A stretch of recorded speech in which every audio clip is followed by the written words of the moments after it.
My name is Kate Miller, and I'm the Director of Youth and Young Adult Ministries at Dandridge First United Methodist Church. Welcome to our online devotional series. Each season, we post a new video series. This year, for winter, we're having a 3-part mini-series for Advent. In this series, each video will focus on a traditional Christian Advent hymn to help prepare our hearts and minds for Christmas. Today, let's look at the well-known hymn, Go Tell It on the Mountain. This is actually one of my favorite holiday hymns, as it invokes the call that comes after the Savior is born. In the story of Jesus' birth, the shepherds see the newborn king. And what do?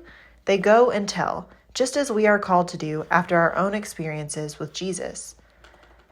This particular Christmas carol is unusual. We don't technically know the writer of it, as it originated as an African American spiritual. African American spirituals are unwritten songs that were passed from generation to generation, plantation to plantation, amongst the slaves.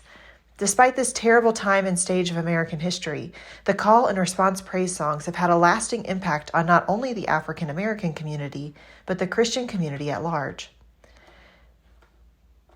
John Wesley Work Jr., who is said to be the first Black collector of African American folk songs and spirituals, added 2 stanzas to the famous spiritual Go Tell It on the Mountain, and added it to his book, which was a collection of plantation spirituals and folk songs. Although John Wesley Work Jr. was responsible for publishing the now famous carol, it actually gained popularity long before his 1907 book, several decades before. Fisk University, an historically Black liberal arts college in Nashville, Tennessee, is home of the original Fisk Jubilee Singers. The Jubilee Singers began in 1871, led by George White and Ella Shepherd. Many of the singers were former slaves, and the group's goal was to raise money for their struggling university.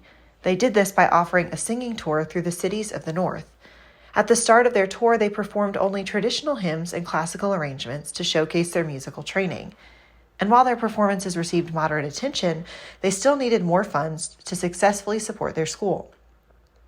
3 days before Christmas, the group ran out of funds. A very famous preacher at the time, Henry Ward Beecher, invited them to his church. They sang the songs they'd learned from their parents, who heard them during the dark days of slavery. These spirituals and folk songs moved the wealthy congregation to tears and led them to donate. The Fisk singers went from struggling to successful. They could even be considered world famous as they appeared and performed before Queen Victoria. The Fisk Jubilee Singers introduced much of America to spirituals, including Go Tell It on the Mountain. They truly took these African American folk songs and their faithful messages over the hills and everywhere, and have made a meaningful impact on people of all ethnicities and backgrounds.